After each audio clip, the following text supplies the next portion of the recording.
بالله من الشيطان الرجيم بسم الله الرحمن الرحيم سورة البقرہ نام اور تعداد آیات۔ اس سورت کا نام سورہ بقرہ ہے اور اسی نام سے حدیث اور آثار صحابہ رضوان اللہ تعالی علیہم اجمعین میں اس کا ذکر موجود ہے۔ جس روایت میں سورہ بقرہ کہنے کو منع کیا ہے وہ صحیح نہیں۔ ابن کثیر تعداد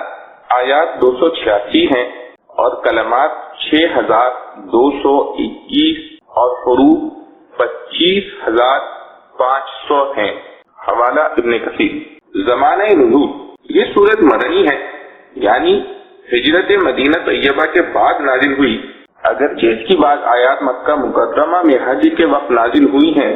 مگر وہ بھی اصطلاح مفسرین مدنی کہلاتی ہیں۔ سورہ بقرہ قرآن کریم کی سب سے بڑی سورت ہے اور مدینہ طیبہ میں سب سے پہلے اس کا نزول شروع ہوا اور مختلف زمانوں میں مختلف آیتیں نازل ہوتی رہی، یہاں تک کہ ربا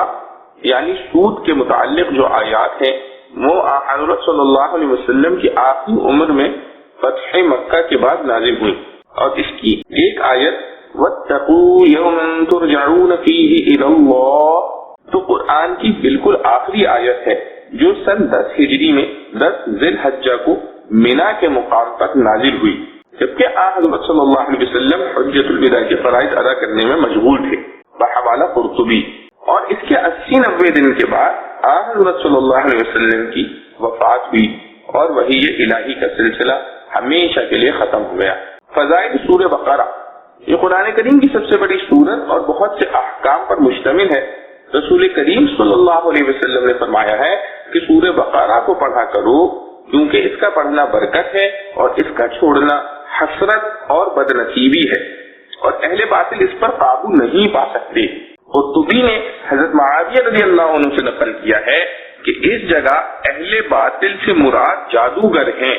مراد یہ ہے کہ اس سورت کے پڑھنے والے پر کسی کا جادو نہ چلے گا، اور حضرت صلی اللہ علیہ وسلم نے فرمایا کہ جس گھر میں سورہ بقرہ پڑھی جائے شیطان وہاں سے بھاگ جاتا ہے،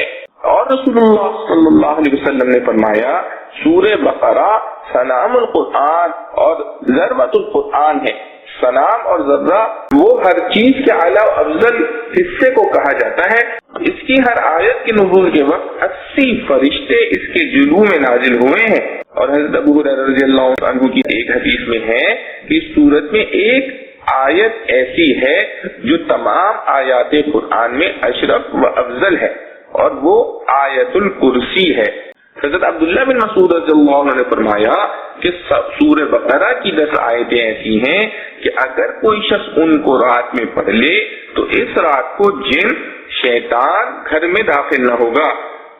اور اس کو اور اس کے اہل عیال کو اس رات میں کوئی آفت، بیماری، رنج و غم وغیرہ ناگوار چیز پیش نہ آئے گی، اور اگر یہ آیتیں کسی مجنون پر پڑھی جائیں تو اس کو افاقہ ہو جائے گا۔ وہ 10 آیتیں یہ ہیں: 4 آیتیں شروع سورہ بقرہ کی، پھر 3 آیتیں درمیانی یعنی آیت الکرسی اور اس کے بعد کی 2 آیتیں، پھر آخر سورہ بقرہ کی 3 آیتیں۔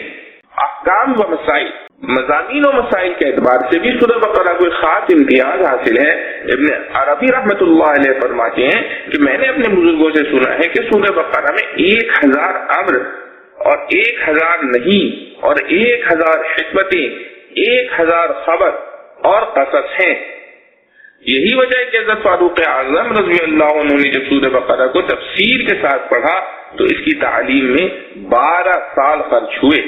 اور حضرت عبداللہ بن عمر رضی اللہ عنہ نے یہ سورت 8 سال میں پڑھی۔ سورہ فاتحہ در حقیقت پورے قرآن کا خلاصہ ہے۔ اس کے بنیادی مضامین 3 ہیں۔ اول، اللہ تعالیٰ کی ربوبیت یعنی پروردگار عالم ہونے کا بیان۔ دوسرے، اس کا مستحق عبادت ہونا اور اس کے سوا کسی کا لائق عبادت نہ ہونا۔ تیسرے، طلب ہدایت۔ سورہ فاتحہ کا آخری مضمون صراط مستقیم کی ہدایت طلب کرنا ہے، اور در حقیقت پورا قرآن اس کے جواب میں ہے کہ جو شخص صراط مستقیم چاہتا ہے قرآن ہی میں ملے گا۔ اسی لیے فاتحہ کے بعد پہلی سورت سورہ بقرہ رکھی گئی اور اس کو ذالک الکتاب سے شروع کر کے اس طرف اشارہ کر دیا گیا کہ جس صراط مستقیم کو تم ڈھونڈتے ہو وہ یہ کتاب ہے۔ اس کے بعد اس صورت میں اول ایمان کے بنیادی اصول، توحید، رسالت، آخرت اجمالی طور پر، اور آخری صورت میں ایمان مفصل بیان فرمایا گیا ہے، اور درمیان میں ہر شعبہ زندگی، عبادات، معاملات، معاشرت، اخلاق، اصلاح ظاہر و باطن کے متعلق ہدایات کے بنیادی اصول اور ان کے ساتھ بہت سی جزئیات بیان ہوئی ہیں۔ سورۃ البقرہ، سورہ بقرہ مدنی ہے، اس میں 286 آیتیں ہیں اور 40 رکوع۔ بسم اللہ الرحمن الرحیم، شروع اللہ کے نام سے جو سب پر مہربان ہے، بہت مہربان ہے۔ الف لام میم، الف لام میم، ذالک الکتاب لا ریب فیہ ہدی للمتقین۔ یہ کتاب ایسی ہے کہ اس میں کوئی شک نہیں، یہ ہدایت ہے ان ڈر رکھنے والوں کے لیے۔ الذین یؤمنون بالغیب ویقیمون الصلاة ومما رزقناہم ينفقون، جو بے دیکھی چیزوں پر ایمان لاتے ہیں اور نماز قائم کرتے ہیں، اور جو کچھ ہم نے انہیں دیا ہے اس میں سے اللہ کی خوشنودی کے کاموں میں خرچ کرتے ہیں۔ والذین یؤمنون بما انزل الیک وما انزل من قبلک وبالآخرۃ هم یوقنون، اور جو اس وحی پر بھی ایمان لاتے ہیں جو آپ پر اتاری گئی، اور اس پر بھی جو آپ سے پہلے اتاری گئی، اور آخرت پر وہ مکمل یقین رکھتے ہیں۔ اولئک علی ھدی من ربہم واولئک ھم المفلحون، یہ ہیں وہ لوگ جو اپنے پروردگار کی طرف سے صحیح راستے پر ہیں، اور یہی وہ لوگ ہیں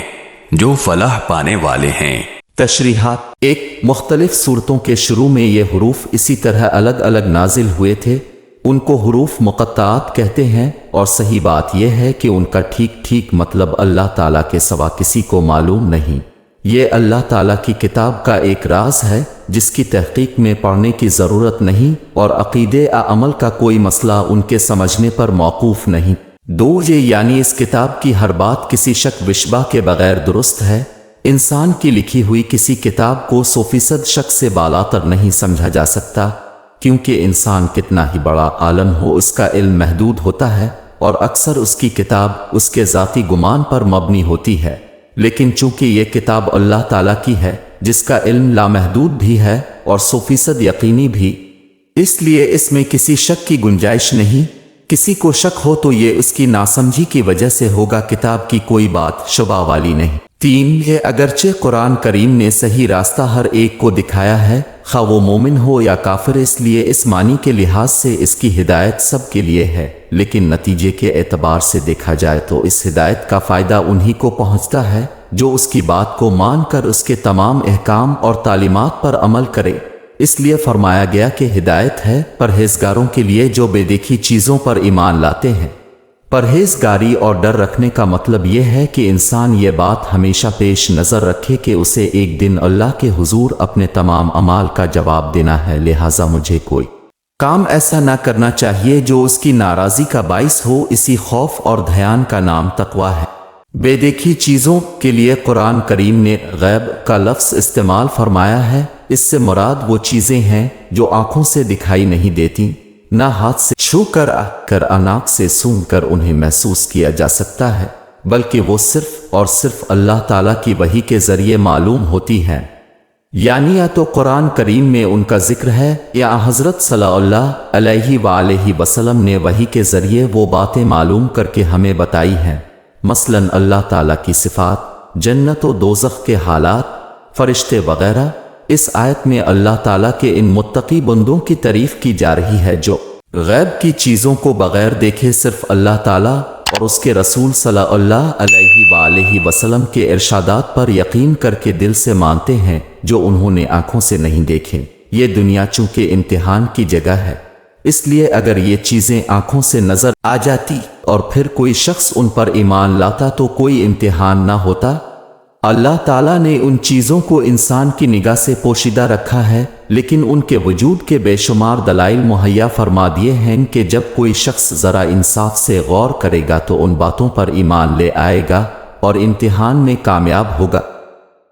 قرآن کریم نے بھی وہ دلائل بیان فرمائے ہیں جو انشاءاللہ آگے آتے رہیں گے۔ ضرورت صرف اس بات کی ہے کہ قرآن کریم کو حق طلبی کے جذبے سے غیر جانبدار ہو کر پڑھا جائے اور یہ خیال دل میں رکھا جائے کہ یہ معاملہ ایسا نہیں ہے کہ اس میں لاپرواہی برتی جائے۔ یہ انسان کی ہمیشہ کی زندگی کی بہتری اور تباہی کا معاملہ ہے، لہذا یہ ڈر دل میں ہونا چاہیے کہ کہیں میری نفسانی خواہشات قرآن کریم کے دلائل ٹھیک سمجھنے میں رکاوٹ نہ بن جائیں۔ اس لیے مجھے اس کی دی ہوئی ہدایت کو تلاش حق کے جذبے سے پڑھنا چاہیے اور پہلے سے دل میں جمے ہوئے خیالات سے ذہن کو خالی کر کے پڑھنا چاہیے تاکہ مجھے واقعی ہدایت نصیب ہو۔ یہ ہدایت ہے ڈرنے والوں کے لیے کا ایک مطلب یہ بھی ہے۔ 4. جو لوگ قرآن کریم کی ہدایت سے فائدہ اٹھاتے ہیں، یہاں ان کی صفات بیان فرمائی گئی ہیں۔ ان میں سے سب سے پہلی صفت تو یہ ہے کہ وہ غیب ان دیکھی چیزوں پر ایمان لاتے، جس کی تفصیل پیچھے گزر چکی۔ اس میں تمام ایمانیت داخل ہو گئے، جس کا خلاصہ یہ ہے کہ جو کچھ اللہ تعالیٰ نے قرآن کریم میں بیان فرمایا، جو کچھ حضور نبی کریم صلی اللہ علیہ وآلہ وسلم نے ارشاد فرمایا، اس سب پر ایمان لاتے ہیں۔ دوسری چیز نماز قائم کرنا بیان کی گئی ہے جو بدنی عبادتوں میں سب سے اہم ہے، اور تیسری چیز اپنے مال میں سے اللہ تعالیٰ کے راستے میں خرچ کرنا، جس میں زکوٰۃ و صدقات آ جاتے ہیں جو مالی عبادت ہے۔ 5. یعنی اس بات پر ایمان رکھتے ہیں کہ جو وحی حضور اکرم صلی اللہ علیہ وآلہ وسلم پر اتاری گئی وہ بھی بالکل سچی ہے، اور جو اب سے پہلے انبیاء کرام علیہم السلام مثلاً حضرت موسیٰ، حضرت عیسیٰ علیہما السلام وغیرہ پر نازل کی گئی تھی وہ بھی بالکل سچی تھی، اگرچہ بعد میں لوگوں نے اسے ٹھیک محفوظ نہ رکھا بلکہ اس میں تحریف کر دی۔ اس آیت میں اس طرف بھی اشارہ کر دیا گیا کہ وحی کا سلسلہ حضور اکرم صلی اللہ علیہ وآلہ وسلم پر ختم ہو گیا۔ اب صلی اللہ علیہ وآلہ وسلم کے بعد کوئی ایسا شخص پیدا نہیں ہوگا جس پر وحی آئے یا اسے پیغمبر بنایا جائے، کیونکہ یہاں اللہ تعالیٰ نے صرف حضرت صلی اللہ علیہ وآلہ وسلم پر نازل ہونے والی وحی اور اب سے پہلے کے انبیاء علیہم السلام پر نازل ہونے والی وحی کا ذکر فرمایا ہے، اب کے بعد کی کسی وحی کا ذکر نہیں فرمایا۔ اگر اب کے بعد بھی کوئی نیا پیغمبر آنے والا ہوتا اس کی وحی پر ایمان لانا ضروری ہوتا تو اس کو بھی یہاں بیان فرمایا جاتا، جیسا کہ پچھلے پیغمبروں سے یہ لیا گیا تھا کہ اب حضرات کے بعد حضور نبی کریم صلی اللہ علیہ وآلہ وسلم تشریف لانے والے ہیں، آپ کو ان پر بھی ایمان رکھنا ہوگا۔ دیکھیے قرآن کریم سورۃ العمران آیت 81۔ 6 سے آخرت سے مراد وہ زندگی ہے جو مرنے کے بعد حاصل ہوگی اور جو ہمیشہ کے لیے ہوگی، اور اس میں ہر بندے کو دنیا میں کیے ہوئے اعمال کا حساب دینا ہوگا، اور اسی کی بنیاد پر یہ فیصلہ ہوگا کہ وہ جنت میں جائے گا یا جہنم میں۔ اگرچہ یہ آخرت بھی غیب یعنی ان دیکھی چیزوں میں شامل ہے جس پر ایمان لانے کا ذکر سب سے پہلے کیا گیا تھا، لیکن آخر میں اسے علیحدہ کر کے خصوصی اہمیت کے ساتھ ذکر کیا گیا ہے۔ شاید اس کی وجہ یہ ہے کہ آخرت کا عقیدہ ہی در حقیقت انسان کی سوچ اور اس کی عملی زندگی کو صحیح راستے پر رکھتا ہے۔ جو انسان یہ یقین رکھتا ہو کہ ایک دن مجھے اللہ کے سامنے پیش ہو کر اپنے ہر عمل کا جواب دینا ہے، وہ کسی گناہ یا جرم کے ارتکاب پر کبھی ڈٹائی کے ساتھ آمادہ نہیں ہوگا۔ ترجمہ: شروع اللہ کے نام سے جو بے حد مہربان نہایت رحم والا ہے۔ اس کتاب میں کچھ شک نہیں، راہ بتلاتی ہے ڈرنے والوں کو جو کہ یقین کرتے ہیں بے دیکھی چیزوں کا اور قائم رکھتے ہیں نماز کو، اور جو ہم نے روزی دی ہے ان کو اس میں سے خرچ کرتے ہیں، اور وہ لوگ جو ایمان لائے اس پر کہ جو کچھ نازل ہوا تیری طرف اور اس پر کہ جو کچھ نازل ہوا تجھ سے پہلے، اور آخرت کو وہ یقینی جانتے ہیں۔ وہی لوگ ہیں ہدایت پر اپنے پروردگار کی طرف سے، اور وہی ہیں مراد کو پہنچنے والے۔ خلاصہ تفسیر: یہ کتاب ایسی ہے جس میں کوئی شبہ نہیں، یعنی قرآن کے من جانب اللہ ہونے میں کسی شبے کی گنجائش نہیں، اگرچہ کوئی نافہم اس میں شبہ رکھتا ہو، کیونکہ یقینی بات کسی کے شبہ کرنے سے بھی حقیقت میں یقینی ہی رہتی ہے، راہ بتلانے والی ہے خدا سے ڈرنے والوں کو جو یقین لاتے ہیں چھپی ہوئی چیزوں پر، یعنی جو چیزیں ان کے حواس و عقل سے پوشیدہ ہیں، صرف اللہ و رسول صلی اللہ علیہ وسلم کے فرمانے سے اس کو صحیح مان لیتے ہیں اور قائم رکھتے ہیں۔ نماز کو قائم رکھنا یہ ہے کہ اس کو پابندی کے ساتھ اس کے وقت میں پورے شرائط و ارکان کے ساتھ ادا کریں، اور جو کچھ ہم نے ان کو دیا ہے اس میں سے خرچ کرتے ہیں، یعنی نیک کاموں میں۔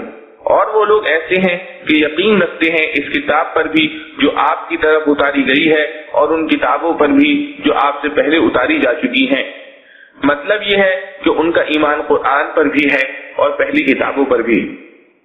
اور ایمان سچا سمجھنے کو کہتے ہیں، عمل کرنا دوسری بات ہے۔ جتنی کتابیں اللہ نے پہلے انبیاء علیہ الصلوۃ والسلام پر نازل فرمائی ہیں ان کو سچا سمجھنا فرض اور شرط ایمان ہے، یعنی یہ سمجھے کہ جس طرح اللہ تعالی نے نازل فرمائی تھی وہ صحیح ہے، خود غرض لوگوں نے جو اس میں تبدیل و تحریف کی ہے وہ غلط ہے، رہ گیا عمل سو وہ صرف قرآن پر ہوگا، پہلی کتابیں سب منسوخ ہو گئیں، ان پر عمل جائز نہیں۔ اور آخرت پر بھی وہ لوگ یقین رکھتے ہیں، بس یہ لوگ ٹھیک راہ پر جو ان کے پروردگار کی طرف سے ملی ہے، اور یہ لوگ ہیں پورے کامیاب، یعنی ایسے لوگوں کو دنیا میں تو یہ نعمت ملی کہ راہ حق ملی، اور آخرت میں ہر طرح کی کامیابی ان کے لیے ہے۔ حل لغات ذالک کسی دور کی چیز کی طرف اشارے کے لیے استعمال ہوتا ہے، غیب شک و شبہ، ہدن ہدایت سے بنا ہے، اور ہدایت کے معنی رہنمائی، متقین جن میں صفت تقوی ہو، تقوی کے لفظی معنی بچنے کے ہیں، مراد اللہ تعالی کی نافرمانی سے بچنا ہے۔ غیب لفظی معنی ہر وہ چیز جو انسان کی نظر اور دوسرے حواس سماعت وغیرہ سے باہر ہو۔ یقیمون اقامت سے بنا ہے جس کے معنی سیدھا کرنے کے ہیں، اور نماز کا سیدھا کرنا یہ ہے کہ آداب اور خشوع و خضوع کے ساتھ ادا کی جائے۔ رزقناہم رزق سے بنا ہے جس کے معنی ہے روزی اور گزارے کا سامان دینا۔ ينفقون انفاق سے بنا ہے خرچ کرنے کے معنی میں آتا ہے۔ آخرہ لغت میں مؤخر اور بعد میں آنے والی چیز کو آخرت کہا جاتا ہے۔ اس جگہ عالم دنیا کے مقابلے میں عالم آخرت بولا گیا۔ یقینون ایقان سے ہے اور وہ یقین سے بنا ہے، اور یقین اس کو کہتے ہیں جس میں کسی شک و شبے کی گنجائش نہ ہو۔ مفلحون افلاح سے، اور وہ فلاح سے بنا ہے، فلاح کے معنی پوری کامیابی۔ معارف و مسائل حروف مقطعہ میں جو بہت سی صورتوں کے شروع میں آتے ہیں ان کی تحقیق۔ الف لام میم، بہت سی صورتوں کے شروع میں چند حرفوں سے مرکب ایک کلمہ لایا گیا ہے، جیسے الف لام میم حامیم، الف لام میم صاد وغیرہ، ان کو اصطلاح میں حروف مقطعہ کہا جاتا ہے۔ ان میں سے ہر حرف جدا جدا ساکن پڑھا جاتا ہے۔ الف لام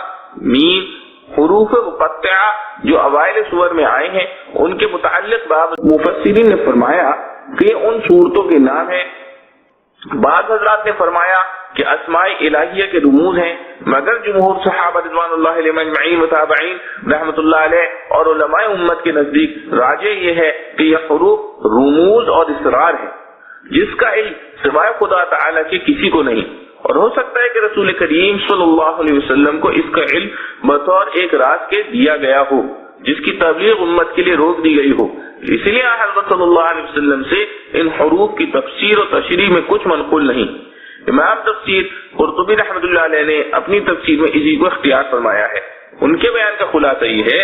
کہ عامر شعبی، سفیان ثوری رحمۃ اللہ علیہ اور ایک جماعت محدثین نے فرمایا ہے کہ ہر آسمانی کتاب میں اللہ تعالیٰ کے کچھ خاص رموز و اسرار ہوتے ہیں، اسی طرح یہ حروف مقطعہ قرآن میں حق تعالیٰ کا راز ہے، اس لیے یہ ان متشابہات میں سے ہے جن کا علم صرف حق تعالیٰ ہی کو ہے۔ ہمارے لیے ان میں بحث و گفتگو بھی جائز نہیں، مگر اس کے باوجود وہ ہمارے فائدے سے خالی نہیں۔ اول تو ان پر ایمان لانا، پھر ان کا پڑھنا ہمارے لیے ثواب عظیم ہے، دوسرے ان کے پڑھنے کے معنوی فوائد و برکات ہیں جو اگرچہ ہمیں معلوم نہ ہو مگر غیب سے وہ ہمیں پہنچتے ہیں۔ پھر فرمایا حضرت صدیق اکبر رضی اللہ عنہ، فاروق اعظم رضی اللہ عنہ، عثمان غنی رضی اللہ عنہ، علی مرتضی رضی اللہ عنہ، عبداللہ بن مسعود رضی اللہ عنہ وغیرہ جمہور صحابہ رضوان اللہ علیہم اجمعین کا ان حروف کے متعلق یہی عقیدہ تھا کہ یہ اللہ تعالیٰ کے اسرار ہیں، ہمیں ان پر ایمان لانا چاہیے کہ اللہ تعالیٰ کی طرف سے آئے ہیں اور جس طرح آئے ہیں ان کی تلاوت کرنا چاہیے، مگر معنی معلوم کرنے کی فکر میں پڑھنا درست نہیں۔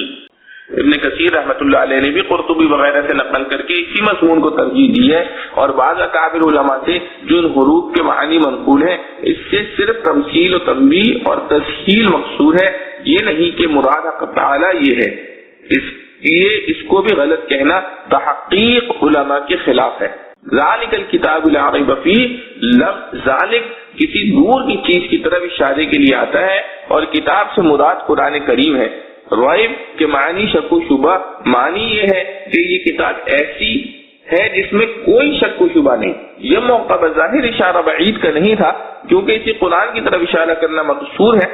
جو لوگوں کے سامنے ہے، مگر اشارہ بعید سے اس کی طرف اشارہ پایا جاتا ہے کہ سورہ فاتحہ میں جس صراط مستقیم کی درخواست کی گئی تھی یہ سارا قرآن اس درخواست کا جواب بصورت قبولیت اور صراط مستقیم کی تشریح و تفصیل ہے،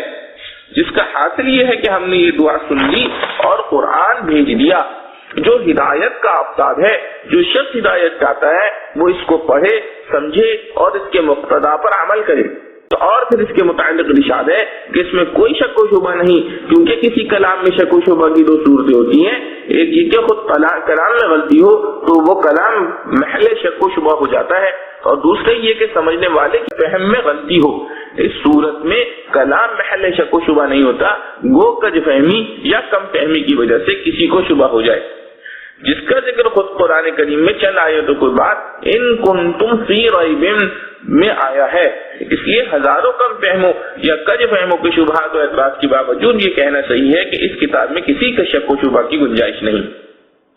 ہدی للمتقین، ہدایت ہے خدا سے ڈرنے والوں کے لیے، یعنی مخصوص ہدایت جو نجات آخرت کا ذریعہ بنے، وہ متقین ہی کا حصہ ہے۔ اگرچہ قرآن کی ہدایت نہ صرف نوع بشر کے لیے بلکہ تمام کائنات عالم کے لیے عام ہے۔ سورہ فاتحہ کی تفسیر میں بیان ہو چکا ہے کہ ہدایت کے 3 درجے ہیں، ایک درجہ تمام نوع انسان بلکہ تمام حیوانات وغیرہ کے لیے بھی عام اور شامل ہے، دوسرا درجہ مومنین کے لیے خاص اور تیسرا درجہ مقربین خاص کے لیے مخصوص ہے۔ پھر اس کے درجات کی کوئی حد و انتہا نہیں۔ قرآن کریم کے مختلف مواقع میں کہیں ہدایت عامہ کا ذکر آیا ہے، کہیں ہدایت خاصہ کا، اس جگہ ہدایت خاصہ کا ذکر ہے، اس لیے متقین کی تخصیص کی گئی ہے۔ اس پر یہ شبہ نہیں ہونا چاہیے کہ ہدایت کی زیادہ ضرورت تو ان لوگوں کو ہے جو متقی نہیں، کیونکہ مذکورہ تحقیق سے معلوم ہو گیا کہ اس جگہ متقین کی خصوصیت سے یہ لازم نہیں آتا کہ قرآن غیر متقی لوگوں کے لیے ہدایت نہیں ہے۔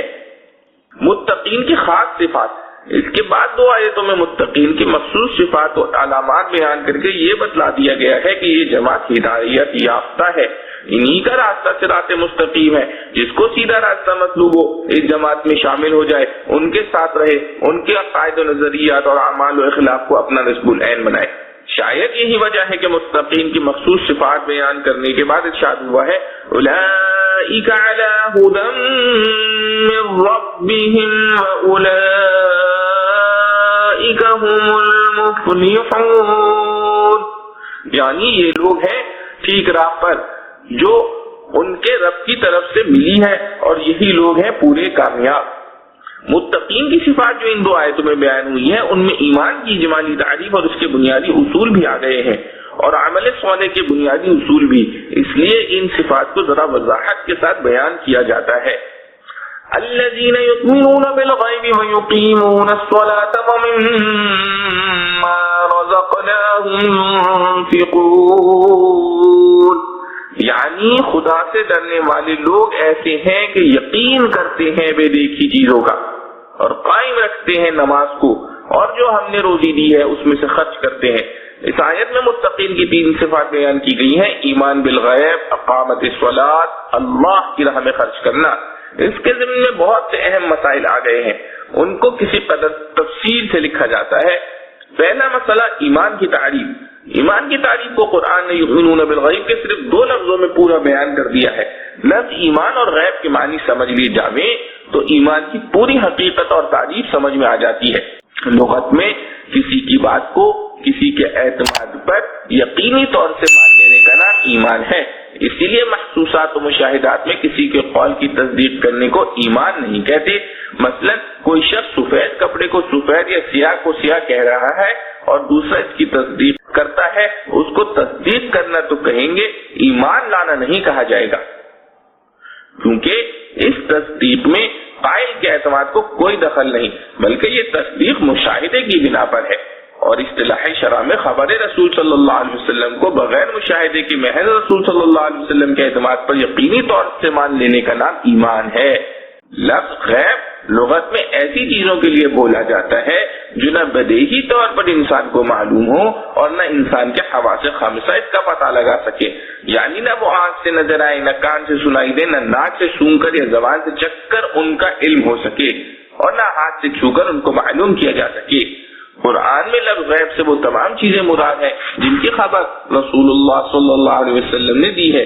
اور ان کا علم ہدایت عقل اور حواس خامسہ کے ذریعے نہیں ہو سکتا۔ اس میں اللہ تعالیٰ کی ذات و صفات بھی آ جاتی ہیں، تقدیری امور، جنت و دوزخ کے حالات، قیامت اور اس میں پیش آنے والے واقعات بھی، فرشتے، تمام آسمانی کتابیں اور تمام انبیاء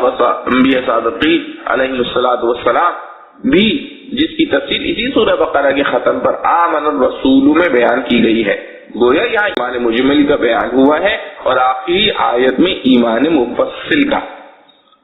تو اب ایمان بالغیب کے معنی یہ ہو گئے کہ رسول اللہ صلی اللہ علیہ وسلم جو ہدایات و تعلیمات لے کر آئے ہیں ان سب کو یقینی طور پر دل سے ماننا، شرط یہ ہے کہ اس تعلیم کا رسول اللہ صلی اللہ علیہ وسلم سے منقول ہونا قطعی طور پر ثابت ہو۔ جمہور اہل اسلام کے نزدیک ایمان کی یہی تعریف ہے۔ اس تعریف میں ماننے کا نام ایمان بتلایا گیا ہے۔ اس سے یہ بھی معلوم ہو گیا کہ محض جاننے کو ایمان نہیں کہتے، کیونکہ جہاں تک جاننے کا تعلق ہے وہ تو ابلیس و شیطان اور بہت سے کفار کو بھی حاصل ہے کہ ان کو حضرت صلی اللہ علیہ وسلم کے صدق کا یقین تھا، مگر اس کو مانا نہیں، اس لیے وہ مومن نہیں۔ دوسرا مسئلہ اقامت الصلاۃ۔ اقامت کے معنی محض نماز پڑھنے کے نہیں، بلکہ نماز کو ہر جہت اور ہر حیثیت سے درست کرنے کا نام اقامت ہے، جس میں نماز کے تمام فرائض، واجبات، مستحبات اور پھر ان پر دوام و التزام، یہ سب اقامت کے مفہوم میں داخل ہے۔ اور صحیح یہ ہے کہ اس جگہ نماز سے کوئی خاص نماز مراد نہیں، بلکہ فرائض و واجبات اور نفلی نمازوں کو یہ لفظ شامل ہے۔ خلاصہ مضمون یہ ہوا کہ وہ لوگ جو نمازوں کی پابندی بھی قواعد شریعہ کے مطابق کرتے ہیں اور ان کے پورے آداب بھی بجا لاتے ہیں۔ تیسرا مسئلہ اللہ کی راہ میں خرچ کرنا۔ اس میں بھی صحیح اور تحقیقی بات جس کو جمہور مفسرین نے اختیار فرمایا ہے یہی ہے کہ ہر قسم کا وہ خرچ داخل ہے جو اللہ کی راہ میں خرچ کیا جائے، خواہ فرض زکات ہو یا دوسرے صدقات واجبہ یا نفلی صدقات و خیرات، کیونکہ قرآن کریم میں جہاں کہیں لفظ انفاق استعمال ہوا ہے عموماً نفلی صدقات میں یا عام معنی میں استعمال کیا گیا ہے۔ زکات فرض کے لیے عموماً لفظ زکات ہی آیا ہے۔ اس مختصر جملے میں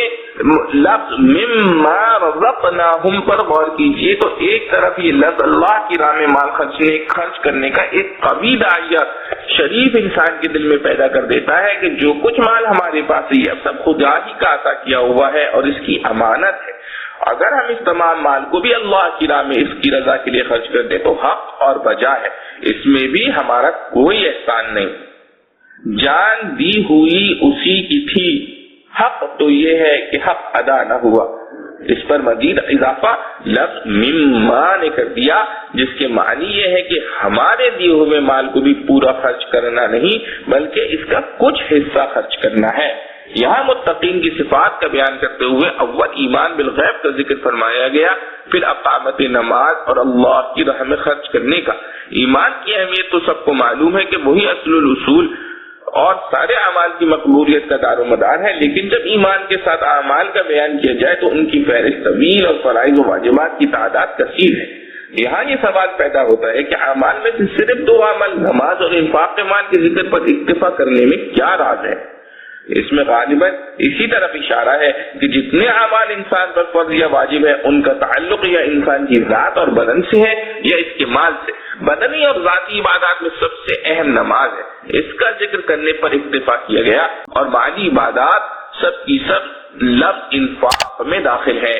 اس لیے در حقیقت یہ تنہا دو اعمال کا ذکر نہیں بلکہ تمام اعمال و عبادات ان کے ضمن میں آ گئے، اور پوری آیت کی معنی ہو گئے کہ متقین وہ لوگ ہیں جن کا ایمان بھی کامل ہے اور عمل بھی، اور ایمان و عمل کے مجموعے کا نام ہی اسلام ہے.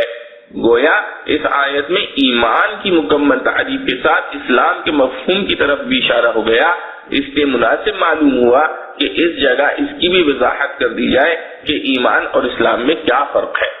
ایمان اور اسلام میں فرق. لغت میں ایمان کسی چیز کی دل سے تصدیق کرنے کا نام ہے، اور اسلام اطاعت و فرما برداری کا. ایمان کا محل قلب ہے اور اسلام کا بھی قلب اور سب اعضاء و جوارح، لیکن شرعاً ایمان بغیر اسلام کے اور اسلام بغیر ایمان کے معتبر نہیں. یعنی اللہ اور اس کے رسول صلی اللہ علیہ وسلم کی محض دل میں تصدیق کر لینا شرعاً اس وقت تک معتبر نہیں جب تک زبان سے اس تصدیق کا اظہار اور اطاعت و فرما برداری کا اقرار نہ کرے. اسی طرح زبان سے تصدیق کا اظہار یا فرما برداری کا اقرار اس وقت تک معتبر نہیں جب تک دل میں اللہ اور اس کے رسول صلی اللہ علیہ وسلم کی تصدیق نہ ہو. خلاصہ یہ ہے کہ لغت کے اعتبار سے ایمان اور اسلام الگ الگ مفہوم رکھتے ہیں، اور قرآن و حدیث میں اس لغوی مفہوم کی بنا پر ایمان اور اسلام میں فرق کا ذکر بھی ہے، مگر شرعاً ایمان بدون اسلام کے اور اسلام بدون ایمان کے معتبر نہیں. جب اسلام یعنی ظاہری اقرار و فرما برداری کے ساتھ دل میں ایمان نہ ہو تو اس کو قرآن کی اصطلاح میں نفاق کا نام دیا گیا ہے، اور اس کو کھلے کفر سے زیادہ شدید جرم ٹھہرایا ہے. ان المنافقین فی الدرک الاسفل من النار، یعنی منافقین جہنم کے سب سے نیچے کے طبقے میں رہیں گے. اسی طرح ایمان یعنی تصدیق قلبی کے ساتھ اگر اقرار و اطاعت نہ ہو تو اس کو بھی قرآنی نصوص میں کفر ہی قرار دیا ہے. ارشاد ہے یعرفونہ کما یعرفون ابناءہم، یعنی یہ کفار رسول اللہ صلی اللہ علیہ وسلم اور آپ صلی اللہ علیہ وسلم کی حقانیت کو ایسے یقینی طریق پر جانتے ہیں جیسے اپنے بیٹوں کو جانتے ہیں. اور دوسری جگہ ارشاد ہے وَجَحَدُوا بِهَا وَاسْتَيْقَنَتْهَا أَنفُسُهُمْ ظُلْمًا وَعُلُوًّا، یعنی یہ لوگ ہماری آیات کا انکار کرتے ہیں حالانکہ ان کے دلوں میں ان کا یقین کامل ہے، اور ان کی یہ حرکت محض ظلم و تکبر کی وجہ سے ہے. میرے استاد محترم حضرت العلامہ سید محمد انور شاہ کشمیری رحمۃ اللہ علیہ اس مضمون کو اس طرح بیان فرماتے تھے کہ ایمان اور اسلام کی مسافت ایک ہے، فرق صرف ابتدا و انتہا میں ہے. یعنی ایمان قلب سے شروع ہوتا ہے اور ظاہر عمل پر پہنچ کر مکمل ہوتا ہے، اور اسلام ظاہر عمل سے شروع ہوتا ہے اور قلب پر پہنچ کر مکمل سمجھا جاتا ہے. اگر تصدیق قلبی ظاہری اقرار اور اطاعت تک نہ پہنچے وہ تصدیق ایمان معتبر نہیں. اسی طرح اگر ظاہری اطاعت و اقرار تصدیق قلبی تک نہ پہنچے تو وہ اسلام معتبر نہیں. امام غزالی رحمۃ اللہ علیہ اور امام سبکی رحمۃ اللہ علیہ کی بھی یہی تحقیق ہے، اور امام ابن حمام نے مصابرہ میں اس تحقیق میں تمام اہل آپ کا اتفاق ذکر کیا ہے. والذین یؤمنون بما انزل الیک وما انزل من قبلک وبالآخرۃ هم یوقنون، یعنی متقین ایسے ہیں کہ ایمان رکھتے ہیں اس کتاب پر بھی جو آپ صلی اللہ علیہ وسلم کی طرف اتاری گئی، اور ان کتابوں پر بھی جو آپ صلی اللہ علیہ وسلم سے پہلے اتاری جا چکی ہیں، اور آخرت پر بھی وہی لوگ یقین رکھتے ہیں. اس آیت میں متقین کی باقی صفات کا بیان ہے جس میں ایمان بالغیب کی کچھ تفصیل اور ایمان بالآخرت کا ذکر ہے. حضرت عبداللہ بن مسعود رضی اللہ عنہ اور حضرت عبداللہ بن عباس رضی اللہ عنہم نے اس کی تفسیر میں فرمایا ہے کہ عہد رسالت صلی اللہ علیہ وسلم میں مومنین متقین دو طرح کے حضرات تھے. ایک وہ جو پہلے مشرکین میں سے تھے پھر مشرف باسلام ہوئے، دوسرے وہ جو پہلے اہل کتاب یہودی یا نصرانی تھے پھر مسلمان ہو گئے۔ اس سے پہلی آیت میں پہلے طبقے کا ذکر تھا اور اس آیت میں دوسرے طبقے کا ذکر ہے، اسی لیے اس آیت میں قرآن پر ایمان لانے کے ساتھ پچھلی آسمانی کتابوں پر ایمان لانے کی بھی تصریح فرمائی گئی ہے کہ وہ حسب تصریح حدیث دوہرے ثواب کے مستحق ہے۔ ایک پچھلی کتابوں کے زمانے میں ان پر ایمان لانے اور عمل کرنے کا ثواب، دوسرے قرآن کے زمانے میں قرآن پر ایمان لانے اور عمل کرنے کا ثواب۔ پچھلی آسمانی کتابوں پر ایمان لانا آج بھی ہر مسلمان کے لیے لازم ہے۔ فرق اتنا ہے کہ آج ان کتابوں پر ایمان اس طرح ہوگا کہ جو کچھ اللہ تعالیٰ نے ان کتابوں میں نازل فرمایا تھا سب حق ہے اور اس زمانے کے لیے وہی واجب العمل تھا، مگر قرآن نازل ہونے کے بعد چونکہ پچھلی کتابیں اور شریعتیں سب منسوخ ہو گئی تو اب عمل صرف قرآن ہی پر ہوگا۔ مسئلہ ختم نبوت کی ایک واضح دلیل آیت کے اس طرز بیان سے ایک اہم اصولی مسئلہ بھی نکل آیا کہ حضرت صلی اللہ علیہ وسلم آخری نبی ہیں اور آپ صلی اللہ علیہ وسلم کی وہی آخری وحی، کیونکہ اگر قرآن کے بعد کوئی اور کتاب یا وحی بھی نازل ہونے والی ہوتی تو جس طرح اس آیت میں پچھلی کتابوں اور وحی پر ایمان لانا ضروری قرار دیا گیا ہے، اسی طرح آئندہ نازل ہونے والی کتاب اور وحی پر ایمان لانے کا ذکر بھی ضروری ہوتا، بلکہ اس کی ضرورت زیادہ تھی کیونکہ تورات و انجیل اور تمام کتب سابقہ پر ایمان لانا تو پہلے سے جاری اور معلوم تھا۔ اگر حضرت صلی اللہ علیہ وسلم کے بعد بھی سلسلہ وحی اور نبوت جاری ہوتا تو ضرورت اس کی تھی کہ اس کتاب اور اس نبی کا ذکر زیادہ اہتمام سے کیا جاتا جو بعد میں آنے والے ہوں تاکہ کسی کو اشتباہ نہ رہے،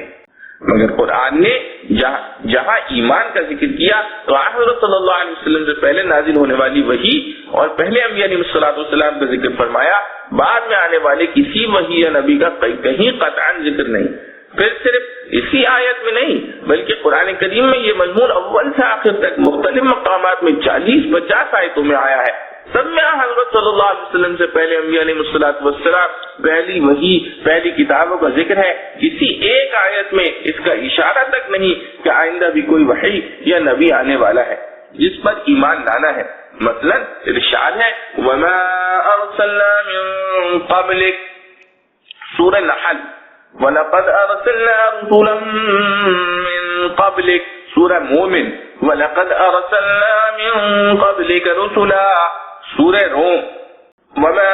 أُنزِلَ مِن قَبْلِكَ، سورہ نساء، وَلَقَدْ أُوحِيَ إِلَيْكَ وَإِلَى الَّذِينَ مِن قَبْلِكَ، سورہ زمر، كَذَلِكَ يُوحِي إِلَيْكَ وَإِلَى الَّذِينَ مِن قَبْلِكَ، سورہ شورى، كما كتب على الذين من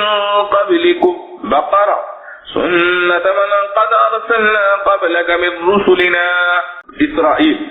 ان آیات میں اور ان کی مثال دوسری آیات میں جہاں کہیں نبی یا رسول یا وحی و کتاب بھیجنے کا ذکر ہے سب کے ساتھ من قبل اور من قبلک کی قید لگی ہوئی ہے، کہیں من بعد کا اشارہ تک نہیں، مگر ختم نبوت اور انقطاع وحی کا دوسری آیت میں صراحتاً ذکر نہ ہوتا تو قرآن کا یہ طرز ہی اس مضمون کی شہادت کے لیے کافی تھا۔ مسئلہ ختم نبوت پر قرآنی تصریحات اور احادیث متواترہ کی شہادت اور امت کا اجماع تفصیل کے ساتھ دیکھنا ہو تو میرا رسالہ ختم نبوت دیکھا جائے۔ متقین کی تفسیر میں صفت ایمان بالآخرہ،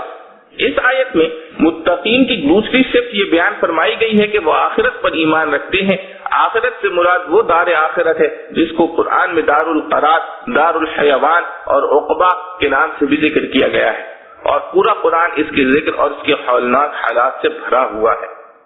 آخرت پر ایمان ایک انقلابی عقیدہ ہے۔ آخرت پر ایمان لانا اگرچہ ایمان بالغیب کے لفظ میں آ چکا ہے مگر اس کو پھر صراحتاً اس لیے ذکر کیا گیا ہے کہ یہ اجزائے ایمان میں حیثیت سے سب میں اہم جز ہے کہ مقتضائے ایمان پر عمل کا جذبہ پیدا کرنا اسی کا اثر ہے،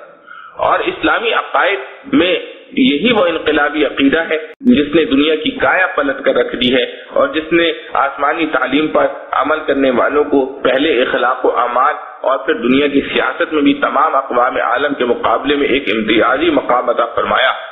اور جو عقیدہ توحید اور رسالت کی طرح تمام انبیاء علیہ السلام اور تمام شرائع میں مشترک اور متفق علیہ چلا آتا ہے۔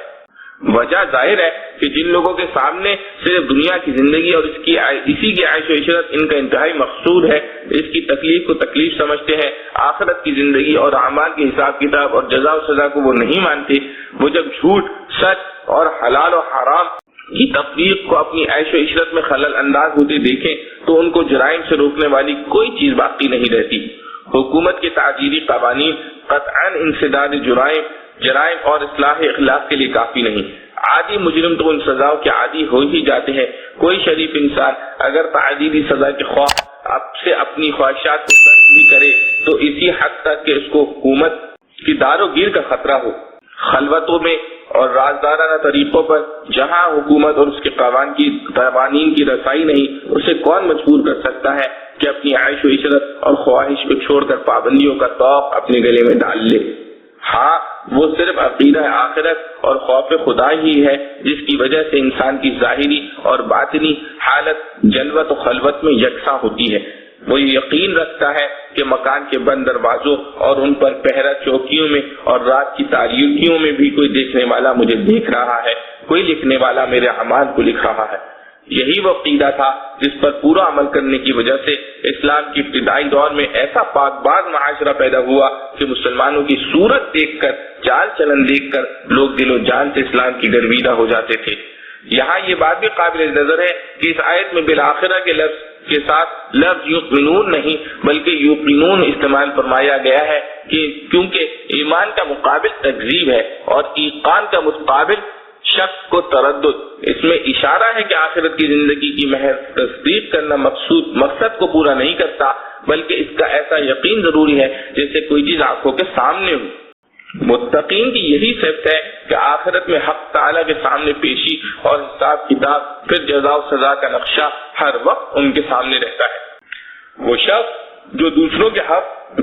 غصب کرنے کے لیے جھوٹے مقدمے لڑتا ہے، جھوٹی گواہی دے رہا ہے، اللہ تعالیٰ کے فرمان کے خلاف حرام مال کمانے اور کھانے میں لگا ہوا ہے، یا دنیا کے ذلیل مقاصد حاصل کرنے کے لیے خلاف شرع ذرائع اختیار کر رہا ہے، وہ 1000 بار آخرت پر ایمان لانے کا اقرار کرے اور ظاہر شریعت میں اس کو مومن بھی کہا بھی جائے، لیکن قرآن جس ایمان کا مطالبہ کرتا ہے وہ اسے حاصل نہیں، اور وہی انسان کی زندگی میں انقلاب لانے والی چیز ہے۔ اسی کے نتیجے میں متقین کو ہدایت اور کامیابی کا وہ انعام دیا گیا ہے جس کا ذکر سورہ بقرہ کی 5ویں آیت میں ہے، اولئک علی ھدی من ربہم واولئک ھم المفلحون، یعنی بس یہی لوگ ہیں ٹھیک راہ پر جو ان کے پروردگار کی طرف سے ملی ہے، اور یہ لوگ ہیں پورے کامیاب۔ ان الذين كفروا سواء عليهم أأنذرتهم ام لم تنذرهم لا يؤمنون۔ بے شک وہ لوگ جنہوں نے کفر اپنا لیا ہے ان کے حق میں دونوں باتیں برابر ہیں، چاہے آپ ان کو ڈرائیں یا نہ ڈرائیں وہ ایمان نہیں لائیں گے۔ ختم اللہ علی قلوبہم وعلی سمعہم وعلی ابصارہم غشاوہ ولہم عذاب عظیم۔ اللہ نے ان کے دلوں پر اور ان کے کانوں پر مہر لگا دی ہے اور ان کی آنکھوں پر پردہ پڑا ہوا ہے اور ان کے لیے زبردست عذاب ہے۔ تشریحات ساتھ یہاں ان کافروں کا ذکر ہو رہا ہے جنہوں نے یہ طے کر لیا تھا کہ چاہے کتنے واضح اور روشن دلائل ان کے سامنے آ جائیں وہ کبھی حضرت صلی اللہ علیہ وآلہ وسلم کی دعوت پر ایمان نہیں لائیں گے۔ حضرت عبداللہ بن عباس رضی اللہ تعالیٰ عنہ نے اس آیت کی تفسیر میں فرمایا کہ یہ وہ لوگ ہیں جو کفر پر اڑ گئے ہیں۔ ترجمے میں کفر اپنا لیا ہے کہ الفاظ اسی مفہوم کو ادا کرنے کے لیے استعمال کیے گئے۔ 8 ڈرانا انذار کا ترجمہ کیا گیا ہے۔ قرآن کریم نے انبیاء کرام علیہم السلام کی دعوت کو بکثرت ڈرانے سے تعبیر کیا ہے، کیونکہ انبیاء کرام علیہم السلام لوگوں کو کفر اور بدعمالیوں کے برے انجام سے ڈراتے ہیں، لیکن جن لوگوں نے تہیہ کر رکھا ہے کہ کوئی بات مانی نہیں ہے ان کو برے انجام سے ڈرائیں نہ ڈرائیں وہ ایمان نہیں لائیں گے۔ 9 اس آیت میں یہ واضح فرمایا گیا ہے کہ ضد اور ہٹ دھرمی بڑی خطرناک چیز ہے۔ اگر کوئی شخص ناواقفیت غفلت وغیرہ کی وجہ سے کسی غلطی کا ارتکاب کرے تو اس کی اصلاح کی امید ہو سکتی ہے، لیکن جو شخص غلطی پر اڑ جائے اور تہیہ کر لے کہ کسی بھی حالت میں بات نہیں ماننا ہے، تو اس کی ضد کا آخری انجام یہ ہوتا ہے کہ اللہ تعالیٰ کی طرف سے اس کے دل پر مہر لگا دی جاتی ہے، جس کے بعد اس سے حق کو قبول کرنے کی صلاحیت ہی ختم ہو جاتی ہے۔ اللہ تعالیٰ اس حالت سے محفوظ رکھے، لہٰذا اس پر شبہ نہیں ہونا چاہیے کہ جب خود اللہ تعالیٰ نے ان کے دل پر مہر لگا دی تو معذور ہو گئے، اس لیے کہ یہ مہر لگانا خود انہی کی ضد اور تہیہ کرنے کا نتیجہ ہے کہ حق بات نہیں ماننی۔ ترجمہ: بے شک جو لوگ کافر ہو چکے برابر ہے ان کو تو ڈرائے یا نہ ڈرائے، وہ ایمان نہ لائیں گے۔ مہر کر دی اللہ نے ان کے دلوں پر اور ان کے کانوں پر اور ان کی آنکھوں پر پردہ ہے اور ان کے لیے بڑا عذاب ہے۔ خلاصہ تفسیر: بے شک جو لوگ کافر ہو چکے ہیں برابر ہے ان کے حق میں، خواہ آپ ان کو ڈرائیں یا نہ ڈرائیں، وہ ایمان نہ لائیں گے۔ یہ بات ان کافروں کے متعلق ہے جن کی نسبت خدا تعالی کو معلوم ہے کہ ان کا خاتمہ کفر پر ہوگا۔ عام کافر مراد نہیں، ان میں بہت سے لوگ بعد میں مسلمان ہو گئے۔ بند لگا دیا ہے اللہ نے ان کے دلوں پر اور ان کے کانوں پر اور ان کی آنکھوں پر پردہ ہے اور ان کے لیے سزا بڑی ہے۔ معارف و مسائل: خلاصہ مضمون معرف: سورہ بقرہ کی پہلی 5 آیتوں میں قرآن کریم کا کتاب ہدایت اور ہر شک و شبہ سے بالا تر ہونا بیان کرنے کے بعد ان خوش نصیب لوگوں کا ذکر تھا جنہوں نے اس کتاب ہدایت سے پورا فائدہ اٹھایا، جن کو قرآن کی اصطلاح میں مومنین اور متقین کا لقب دیا گیا ہے، اور ان حضرات کی مخصوص صفات و علامات بھی بیان کی گئی۔ اس کے بعد 15 آیتوں میں ان لوگوں کا ذکر ہے جنہوں نے اس ہدایت کو قبول نہیں کیا بلکہ انکار و عناد سے پیش آئے۔ پھر ان لوگوں میں 2 گروہ تھے، ایک وہ جنہوں نے کھل کر انکار و مخالفت کا راستہ اختیار کیا جن کو قرآن کی اصطلاح میں کافر کہا گیا، دوسرے وہ لوگ جو اپنی اخلاقی پستی اور دنیا کی ذلیل اغراض کی بنا پر یہ جرأت بھی نہ کر سکے کہ اپنے ضمیر کی آواز اور دلی عقیدے کو صاف طور پر ظاہر کر دیتے، بلکہ دھوکے اور فریب کی راہ اختیار کی۔ مسلمانوں سے یہ کہتے کہ ہم مسلمان ہیں، قرآن اور اس کی ہدایات کو مانتے ہیں، تمہارے ساتھ ہیں، اور دلوں میں ان کے کفر اور انکار تھا۔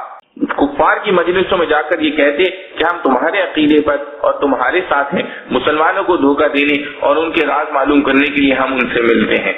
اس گروہ کا نام قرآن کی اصطلاح میں منافق ہے۔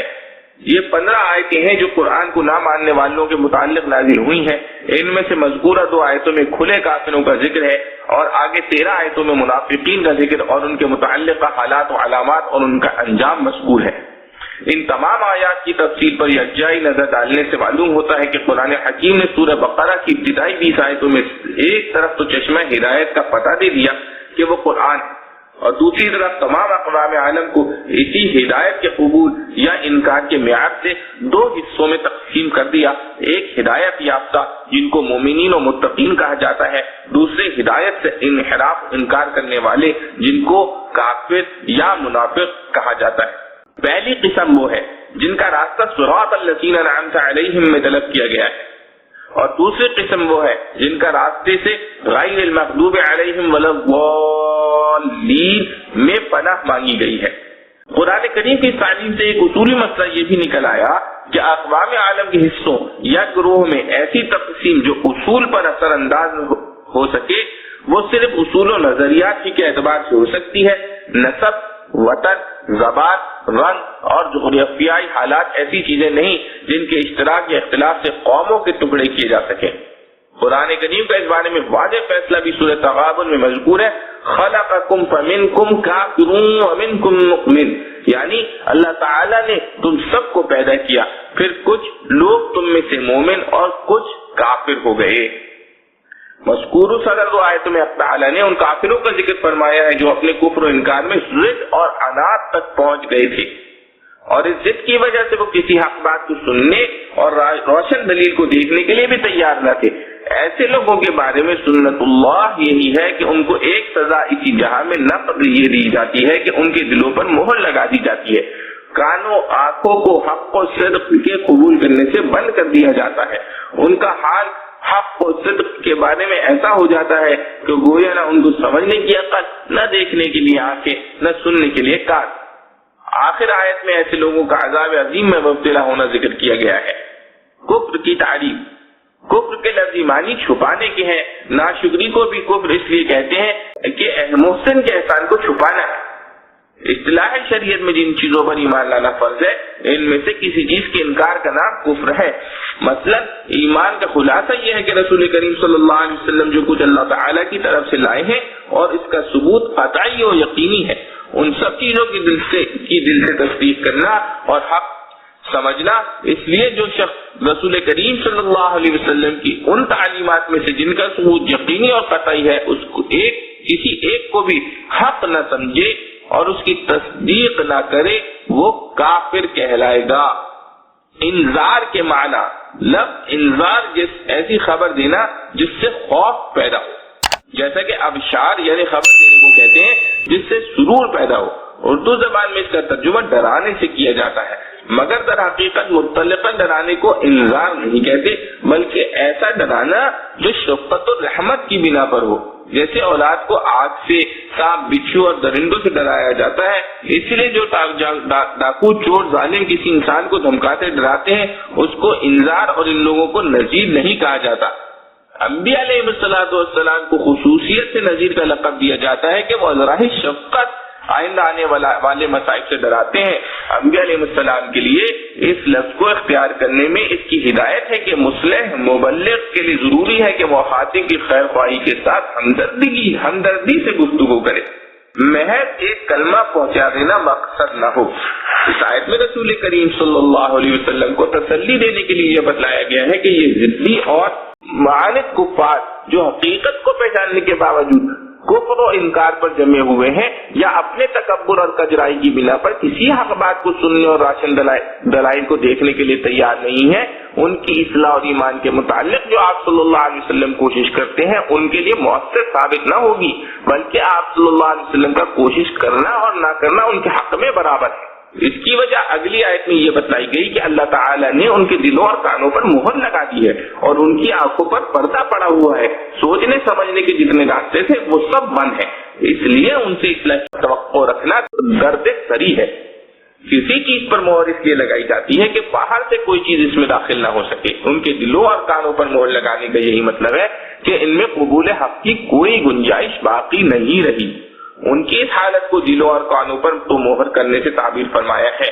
مگر آنکھوں کے لیے مہر کے بجائے پردہ پڑنے کا ذکر کیا گیا ہے. اس میں حکمت یہ ہے کہ دلوں میں آنے والا کوئی مضمون یا کوئی فکر و خیال کسی ایک سمت سے نہیں آتا، ہر طرف سے آ سکتا ہے. اسی طرح کانوں میں پہنچنے والی آواز بھی ہر سمت اور ہر جہت سے آ سکتی ہے. ان کی بندش جب ہی ہو سکتی ہے جب ان پر مہر کر دی جائے، بخلاف آنکھوں کے کہ ان کا ادراک صرف ایک سمت یعنی سامنے سے ہو سکتا ہے، اور جب سامنے پردہ پڑ جائے تو آنکھوں کا ادراک ختم ہو جاتا ہے. بحوالہ مظہری. نمبر 1، گناہوں کی دنیاوی سزا سلب توفیق.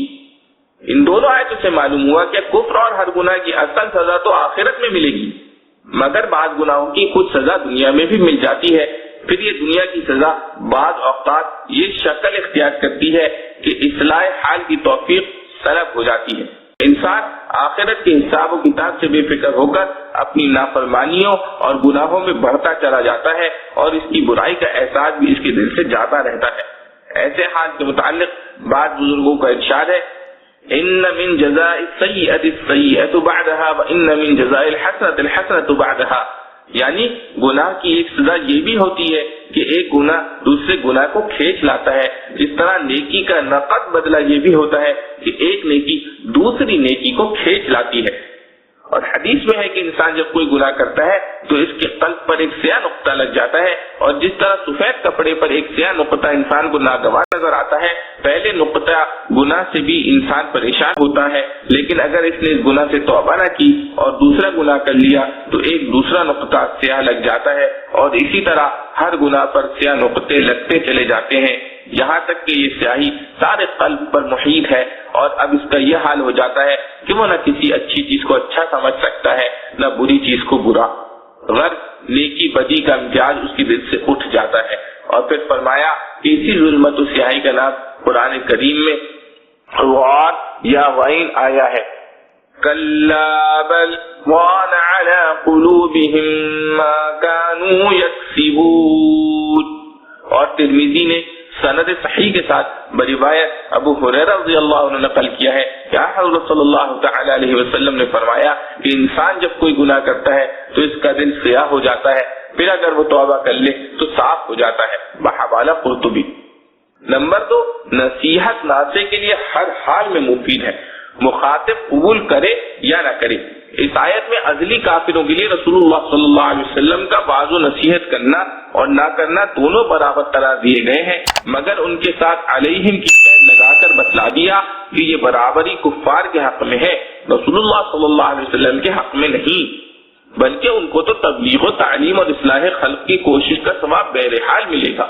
اسی لیے پورے قرآن کریم کی کسی آیت میں رسول اللہ صلی اللہ علیہ وسلم کو ایسے لوگوں کو بھی دعوت ایمان دینے سے روکا نہیں گیا۔ اس سے معلوم ہوا کہ جو شخص دعوت دین اور اصلاح کا کام کرتا ہے، خواہ مؤثر ہو یا نہ ہو، اس کو بہرحال اپنے عمل کا ثواب ملتا ہے۔ ایک شبہ کا جواب،